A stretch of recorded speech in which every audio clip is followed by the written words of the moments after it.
Olá, pessoal! Então, voltamos aí para tratar de um assunto que, como eu disse, os meus cursos, independentemente do curso que seja, direito administrativo, direito do trabalho, direitos humanos, legislação aplicada à engenharia, aspectos legais da administração, redação empresarial, noções de direito digital, enfim, absolutamente todos os cursos que eu dou, a primeira aula eu sempre abordo esse tema, tá?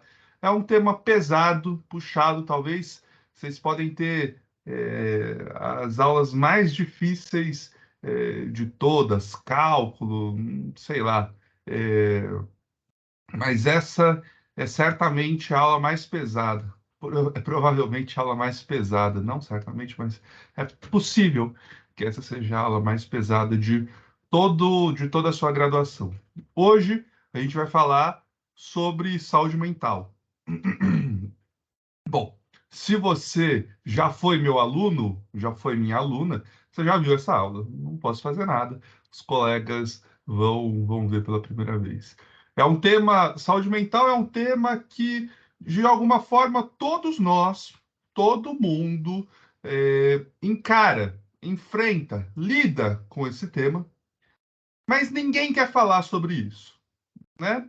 Ninguém quer falar sobre estresse, ninguém quer falar sobre tristeza, ninguém quer falar sobre ansiedade, sobre insônia, né? Sobre o sentimento de não conseguir fazer as coisas, de não conseguir se concentrar, um sentimento de não ver perspectiva no mundo, né? Então, ninguém quer falar sobre as próprias fraquezas, né? Então, daí a importância da gente, ainda que a gente não fale sobre isso, elas existem, elas machucam, elas podem nos fazer mal. Então, não é porque a gente tenta varrer para debaixo do tapete que a coisa deixa de existir, não é mesmo?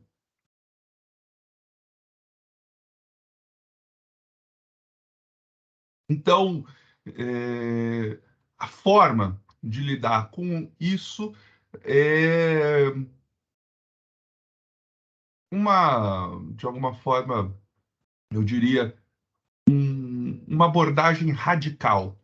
Radical em que sentido? Radical vem da palavra grega radix, que significa raiz. Radical é pegar as coisas pela raiz, e a raiz do problema, tá? É, Vamos pensar na seguinte situação. Eu tenho um cachorro. Meu cachorro se chama Boris. E ele é um pilantra, meu cachorro. Meu cachorro, ele é um safado, ele destrói todas as coisas da casa.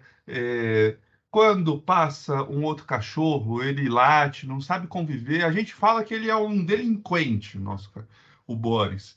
É, e ainda assim, eu amo muito meu cachorro.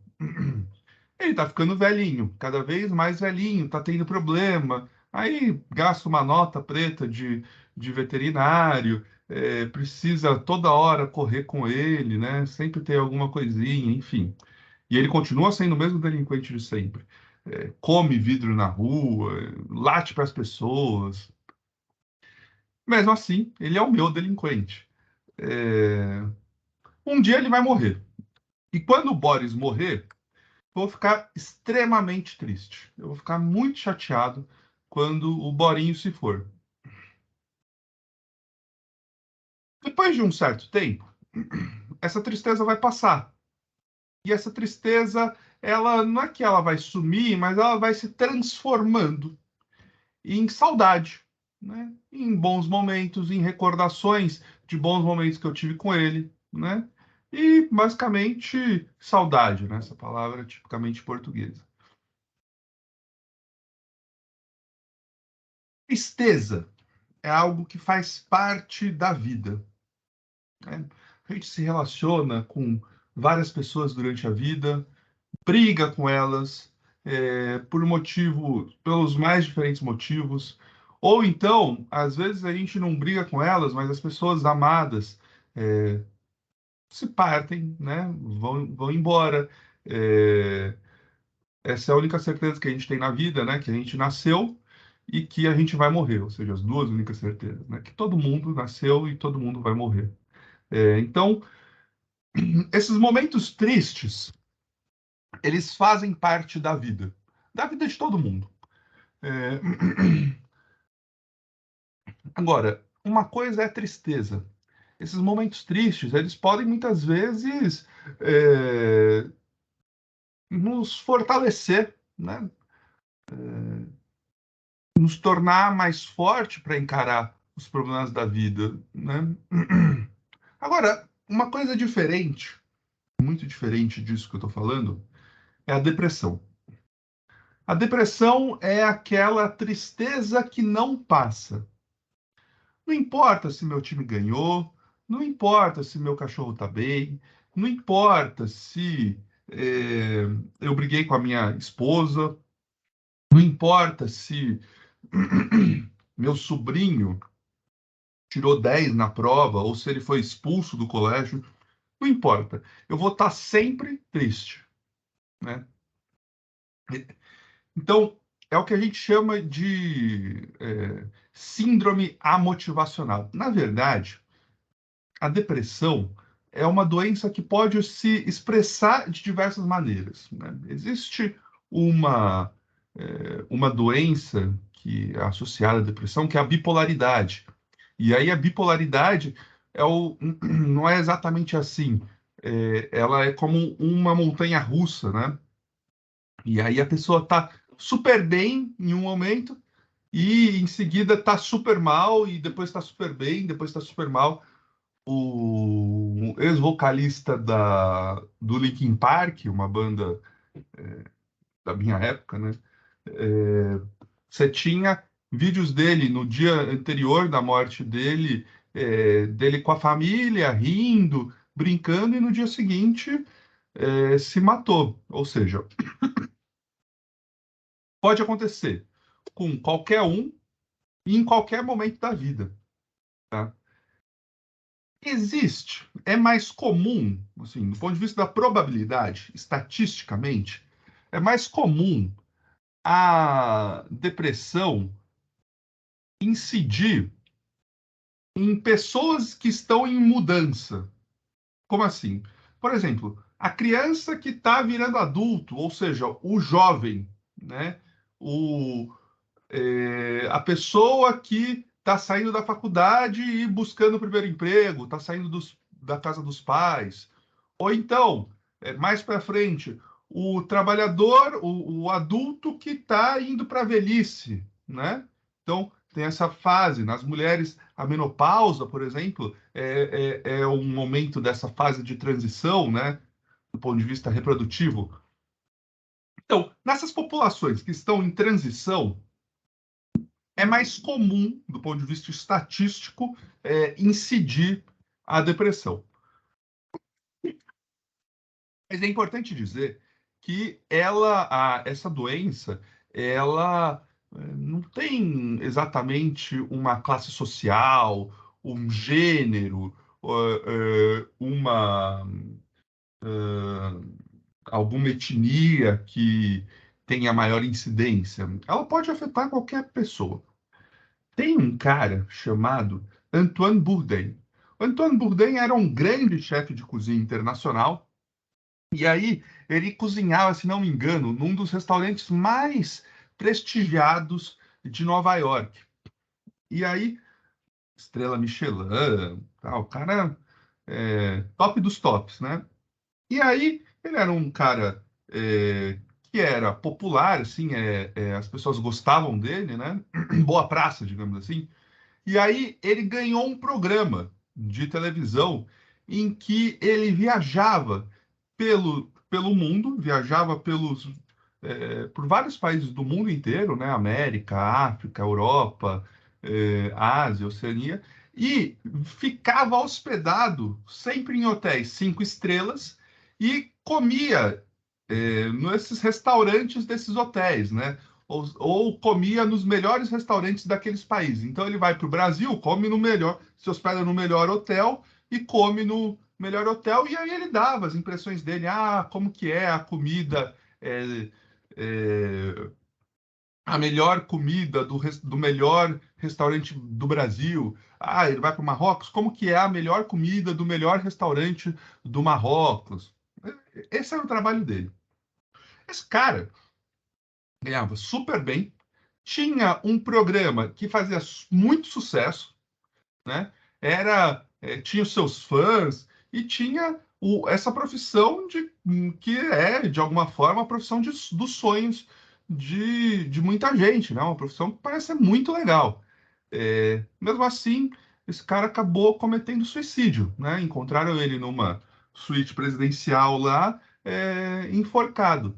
Porque, em que pese, pra gente de fora que tá vendo lá a vida dele, achar tudo um glamour, uma coisa maravilhosa, para ele, dentro da cabeça dele, quando ele estava sozinho ali, tava tudo uma merda. Tava tudo uma merda. E ele não sabia como pedir ajuda. Então, é, eu trago esse exemplo para falar que isso pode acontecer com qualquer um de nós. E mais, o que tem se observado é um aumento nos casos de depressão, né, e de problemas relacionados à saúde mental. A gente não sabe, até pelo que eu estudei, não dá para garantir que seja um fator ou outro, né? Muito provavelmente é uma soma de fatores. A gente não sabe, por exemplo, se o aumento seja porque antes não se registrava tanto, ou se ainda assim, mesmo antes não se registrando tanto, ainda assim a gente teve um aumento, né? A subnotificação talvez não explique esse aumento. E se não explicar, o que que explica? Vários fatores. Um dos fatores é talvez essa mudança das pessoas. Isso daqui são só hipóteses, tá? Mudança das pessoas cada vez mais do campo para as cidades, né? Cidades estão crescendo, e aí as pessoas têm menos espaço, e aí tem uma lógica na cidade de uma produtividade muito intensa. Então, tem também esse fator do trabalho cada vez mais puxado, né? Cada vez mais difícil de fechar as contas. Então você trabalha, trabalha, trabalha e não consegue pagar as contas no final do mês, né? E tem também um outro fator que o pessoal estuda, que é a questão das redes sociais. A gente vê Instagram, TikTok, Facebook, Twitter, e as redes sociais elas estão estruturadas de um jeito que fazem, elas estão desenhadas para meio que para a gente perder o nosso tempo, né? Ficar lá horas e horas rolando a timeline e sair pior do que entrou. Ou seja, sair mais triste do que entrou. Porque é impressionante. Todo mundo está se divertindo a todo momento, todo mundo está nos melhores passeios, nos melhores lugares, comendo as melhores comidas, nos melhores shows, nas melhores baladas. E só aí a gente vê isso e fala, pô, tá todo mundo numa vida perfeita e só a minha vida que é uma merda. Né? Só eu que estou aqui limpando o banheiro, cozinhando, lavando os pratos. Minha esposa provavelmente deve estar me ouvindo aqui e deve estar pensando: nossa, que pilantra o Paulo, ele não faz nada dentro de casa. Mas, de qualquer forma, é isso, né? A gente vê nos aplicativos a vida perfeita das pessoas e acaba se sentindo mal conosco mesmo, né? Consigo mesmo. Então, talvez esse seja um dos elementos desse mal-estar da contemporaneidade, né? Agora, vamos voltar então um pouco. O que que é? A gente já falou que pode incidir em qualquer pessoa, né? Estatisticamente, incide mais nas populações que estão passando por transições. É, ela é. Como que a gente pode identificar?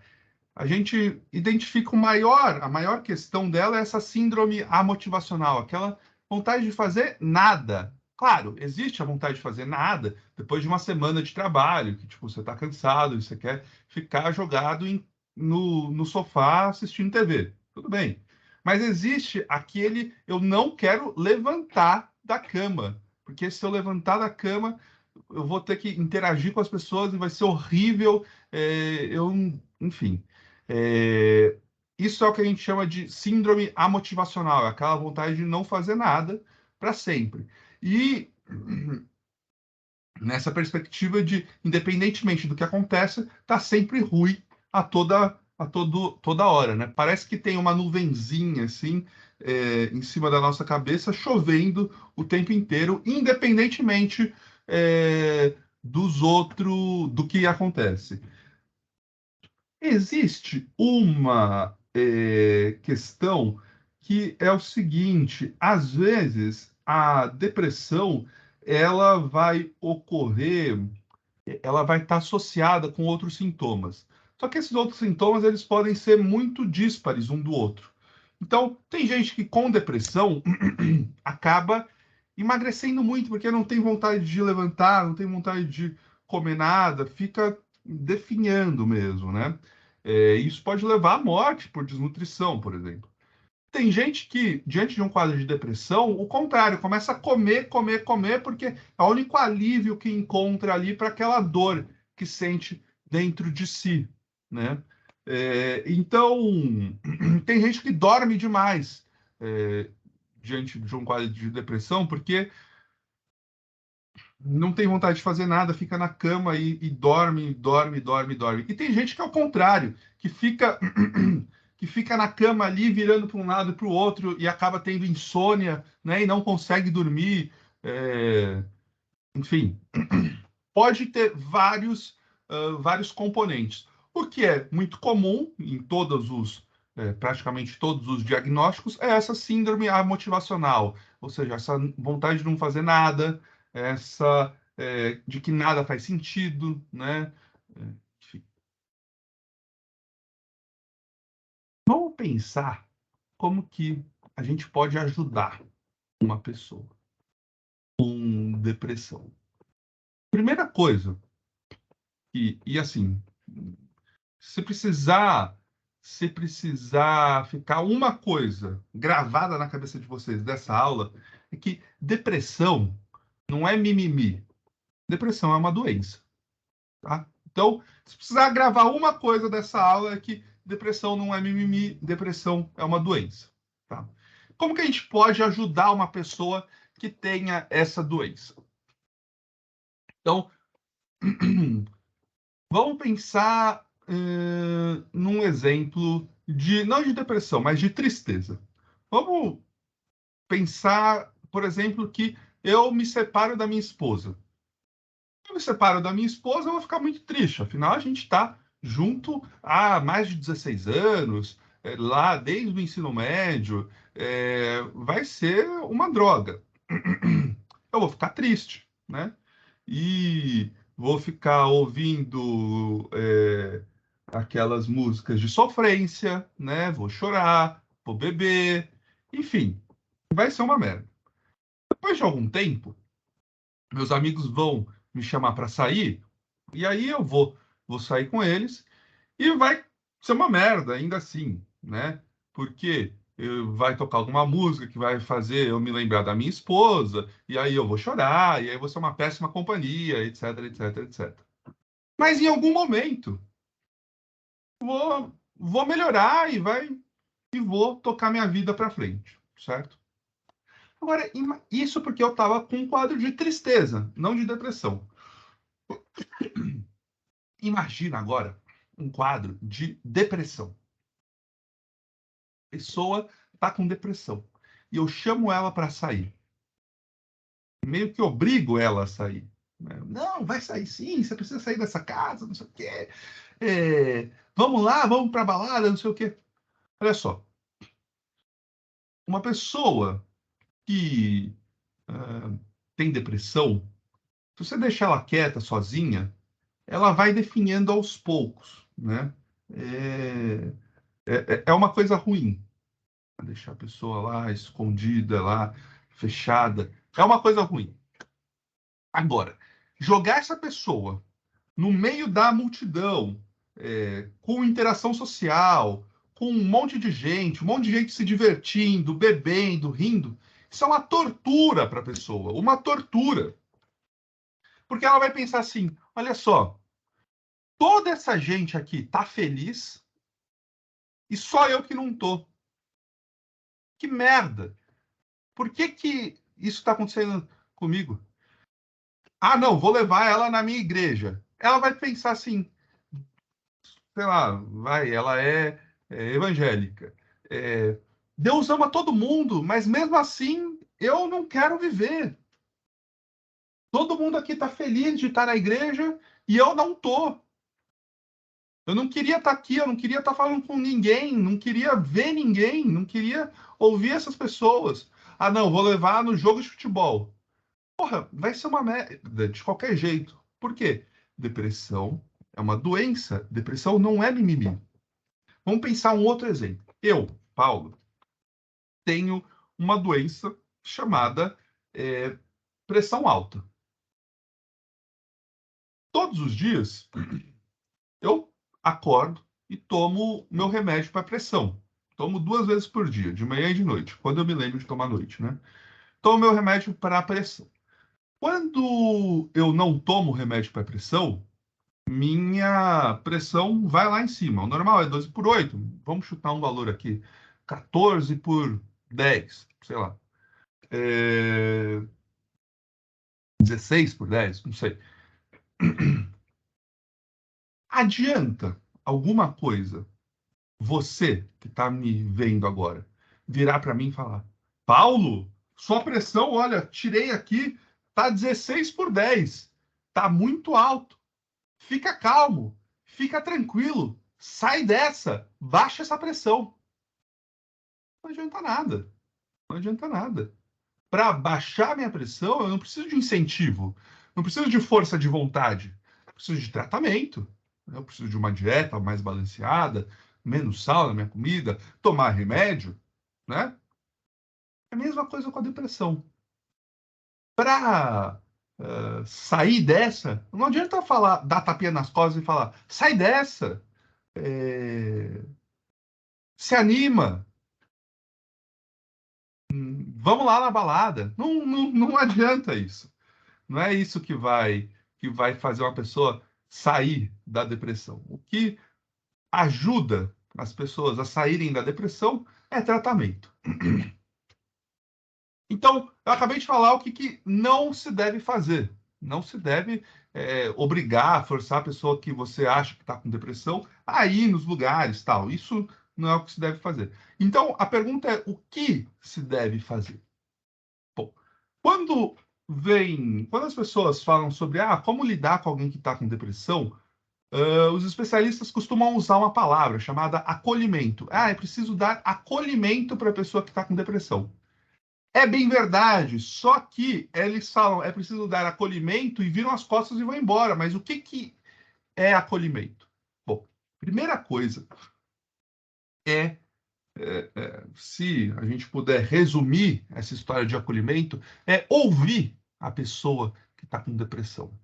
De alguma forma, tem alguma coisa ali dentro dela que está machucando ela, né? Que está martelando a cabeça dela. Pensamentos obsessivos, repetitivos ali, sempre volta para a mesma coisa e não consegue parar de pensar naquilo.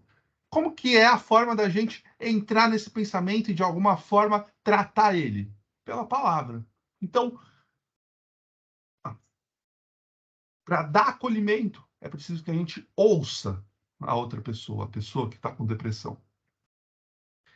E olha só, é difícil a gente aprender a ouvir, porque a todo momento a gente é instado a se pronunciar, a se colocar, a ter opinião sobre tudo, e a gente acaba tendo muita dificuldade de ouvir o outro. Né? A pessoa está falando e aí você já está pensando na resposta que você vai dar para ela fazer o que você quer. A pessoa está te contando um problema e você já está falando: esquece isso, vamos lá para o bar comigo. Você terminou com a sua esposa, vamos lá para o bar comigo, não sei o quê. Pô, Às vezes a pessoa quer falar sobre o relacionamento que acabou, né? E a gente precisa aprender a ouvir. A gente tem dificuldade de aprender a ouvir. Primeira coisa, primeira dica, tá? Aprender a ouvir, ter essa paciência para ouvir o outro, que o outro quer falar. Muitas vezes o outro não quer falar nada. Ou, algumas vezes, acontece isso. Ele fala, o que está acontecendo com você? A pessoa fala, não, eu não sei. E você dá um espacinho de tempo, não fala nada, e aí a pessoa vai falar, não, mas tem um problema aqui que eu não estou conseguindo fazer, resolver, porque eu fico pensando, entendeu? Então, às vezes, a resposta da pessoa imediata é, não, não sei, ou tá tudo bem, mas se você deixar ela um pouquinho em silêncio, ela vai falar. Mas, às vezes, e essa é a grande maioria dos casos, a pessoa não vai falar nada. Não fala nada. Fala, não, me deixa quieto aqui, não quero interagir. Não, tá tudo bem, deixa, eu tô aqui no meu quarto, não fala comigo, não. É, E aí, o que fazer nessa situação? Bom, nessa situação, é preciso ajudar, a nossa obrigação é ajudar essa pessoa a buscar ajuda, tá? Nós, que somos aqui da comunidade do Instituto Federal, nós possuímos o pessoal da coordenadoria sociopedagógica, tá? É, todo o Instituto Federal, todos os campos dos institutos federais, possuem uma coordenadoria sociopedagógica, que é composta por uma psicopedagoga, por uma pedagoga, uma assistente social. Esse pessoal está treinado para entender os problemas dos alunos e tentar dar um encaminhamento, tentar ajudar os alunos nos seus problemas, tanto nos seus problemas pedagógicos, quanto nos seus problemas psicológicos, quanto nos seus problemas sociais, econômicos, dificuldade, por exemplo, de se manter na escola, dificuldade de encontrar um lugar para morar, tudo isso o sociopedagógico pode contribuir, tá? Em São João da Boa Vista, o sociopedagógico tem um e-mail, que é o CSP, de Coordenadoria Sociopedagógica, ponto sbv@ifsp.edu.br. Beleza? Lá tem a técnica em assuntos educacionais, a Kétura, a psicóloga Sandra, a pedagoga Gisele, a assistente social Daniela, todas profissionais muito qualificadas que podem ajudar a gente, tá bom? Agora, e se a pessoa precisando de ajuda não faz parte da comunidade da Federal? Porque o sócio pedagógico da Federal atende o pessoal da Federal. Se essa pessoa é um vizinho meu que não estuda na Federal, o que eu posso como que eu posso ajudar ele a buscar ajuda? Olha só, gente, é um tema do nosso semestre conversar sobre a Constituição brasileira, né? É, Nossa Constituição de 1988, ela é muito atacada, está sempre sendo alterada, enfim, emendada.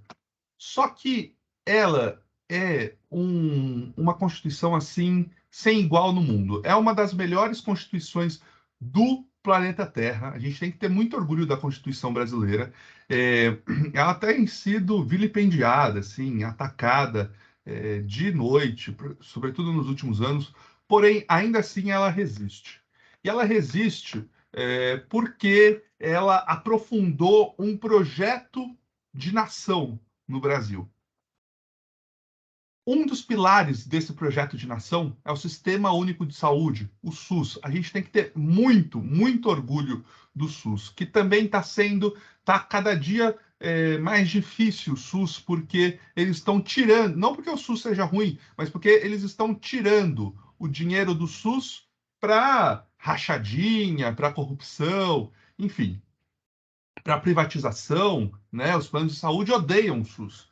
É, e aí o dinheiro acaba parando de ir para o SUS e indo para os planos de saúde, o dinheiro que a gente paga com os nossos impostos, por exemplo. É, o SUS pensou em tudo. Pensou desde do controle ali do que se pode vender enquanto alimento, né? a parte da Anvisa, passando por vacinas, passando por pronto atendimento, passando por medicamento, passando por cirurgias, passando por tratamentos, passando inclusive pela saúde mental. O desenho do SUS tem uma parte específica de saúde mental, tá? O SUS prevê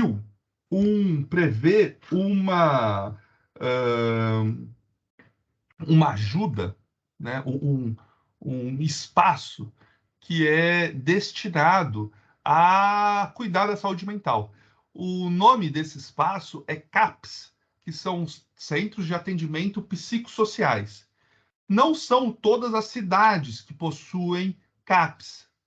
No caso de São João da Boa Vista, São João da Boa Vista possui CAPS, possui mais de um CAPS, inclusive. Possui um CAPS especializado, chama CAPS AD, que é especializado em álcool e drogas. Tá? Então, pessoas que têm vício em álcool e drogas podem buscar o CAPS AD. Possui um CAPS I, que é o CAPS infantil, né, que é para crianças que passam por problemas psicológicos também podem serem levadas até o CAPS, e possui o CAPS 2, né, que é um mais abrangente, que pode atender qualquer pessoa. Para isso, basta levar o RG, comprovante de residência, que vai ser atendido sim no CAPS. Em São João da Boa Vista, o endereço é Rua José Prímola, número 55. Agora, o número eu não tenho certeza. Eu tenho a impressão que é o número 55, mas é bom dar uma confirmada antes de ir. É só levar um RG, comprovante de residência, que aí eles marcam para você. Consulta, tá? Agora, é preciso dizer algumas coisas. Primeiro, como eu disse, existe um projeto de destruição do nosso sistema único de saúde. E essa destruição se dá retirando grana do financiamento do SUS. Isso é gravíssimo. Por isso, por essa falta de financiamento, às vezes só tem um profissional para atender uma população de 200 mil habitantes, por exemplo. E aí, o que acontece? As consultas vão ficando cada vez mais longe, não tem agenda, né? Então isso é o que a gente chama de sucateamento dos serviços públicos, ou seja, os governantes acabam, para servir os interesses das empresas, tirando dinheiro dos serviços públicos, dando esse dinheiro para as empresas, e aí fica aquela história: ah, não, tudo que é público é ruim, tudo que é particular é bom. Mentira! Mentira. E vocês são prova disso, porque vocês fazem parte de um instituto federal. Ninguém aqui paga um centavo para estudar. Então, quando vierem com essa idiotice para cima de vocês, de que tudo que é privado é bom e tudo que é público é ruim, você bate na mesa e fala: não, não, não, não, não. Aqui não tem idiota, não, e eu não vou permitir que você continue reproduzindo essa idiotice. Tá? Eu sou um aluno do Instituto Federal, tenho os melhores professores em cada disciplina e sou um defensor dos serviços públicos brasileiros. Problemas? Há. Agora, esses problemas se solucionam não acabando com o serviço público, mas sim aumentando eles, financiando eles, colocando dinheiro neles. Tá? Então, é possível que acabe tendo uma fila ali grande. Como que são os tratamentos? Existem dois tipos de tratamentos, tá? E os dois são válidos. Um que é um psicoterapêutico e outro que é psiquiátrico. A diferença: um psicoterapêutico, que é o primeiro tratamento que uma pessoa deve buscar, é um tratamento com um psicólogo, tá? Existem várias linhas de psicologia, e várias formas, né, de terapia psicológica. Eu, atualmente, realizo uma terapia psicológica, psicoterapia, né, que é a análise. Né? E mesmo na análise, tem vários campos de análise. Tem a freudiana, Winnicott, é, a do que eu faço é lacaniana. Mas, enfim, esse é um tipo de tratamento que se pode buscar, não só para depressão, mas para vários males psi- psicológicos, né? De outro lado, existe os tratamentos psiquiátricos. Aí, os tratamentos psiquiátricos, eles são medicamentosos, envolvem, então, digamos assim, no psicológico, se você for num psicólogo, ele vai conversar com você e vai tentar desatar os nós que estão ali na sua cabeça. É um trabalho mais artesanal. No psiquiátrico, ele vai concluir de alguma forma que existe um desequilíbrio químico ali na sua cabeça e é preciso colocar, fortalecer, aumentar a sua produção, por exemplo, de serotonina, né? E aí ele vai te dar um medicamento para você ter mais serotonina e não se sentir tão triste, tá? É, não é recomendável ir direto ter como primeira opção o caminho psiquiátrico, né? É melhor, por quê? Porque o caminho psiquiátrico, ele dá uma sensação boa, mas ele tem mais contraindicações, né? É um remédio, pode atacar o fígado. Claro, tem gente que precisa, né? É, o me- Mas, de qualquer forma, não é recomendável ir primeiro já no tratamento medicamentoso. É melhor uma conversa para a gente aprender a como lidar com as frustrações que a gente enfrenta. Às vezes, só essa conversa não vai ser suficiente e é preciso também esse tratamento psiquiátrico, tá certo? Então, era isso que eu tinha para falar com vocês. Sei que é um assunto super pesado, mas assim, todos vocês já são grandinhos, todos vocês são adultos, eu os encaro, são jovens, mas são adultos, então é, todos são capazes, têm a maturidade para falar sobre as coisas sérias, né? E se a gente não falar sobre essas coisas sérias, no final a gente acaba sofrendo sozinho, e sozinho as coisas acabam ficando cada vez mais difíceis. A gente tem diversos problemas nesse mundo e vendem para a gente, esfregam na nossa cara que é tudo uma questão de individualidade, de egoísmo. É só você se esforçar que você vai conseguir. E não é isso, né? Existem coisas que não dependem de uma força de vontade. Existe coisa que depende de uma ação coletiva, por exemplo, né? Então, isso a gente vai ver durante o curso. E eu queria falar para vocês que, de novo, depressão não é mimimi. Precisando, busquem ajuda, tá? É importante buscar esse tipo de ajuda, não é vergonha nenhuma. E vocês são muito importantes, cada um de vocês é muito importante, tem um futuro brilhante pela frente. E deixar uma mensagem final é que parece, quem está com depressão, que as coisas nunca vão melhorar. Que é uma merda, sempre foi uma merda e sempre vai ser uma merda. E eu quero dizer para vocês que, por pior que seja a situação, tudo passa. Tudo vai passar também, esse mal-estar, essa desesperança. Tá bom? É isso, pessoal. A gente se vê na próxima semana. Tá bom? Até mais.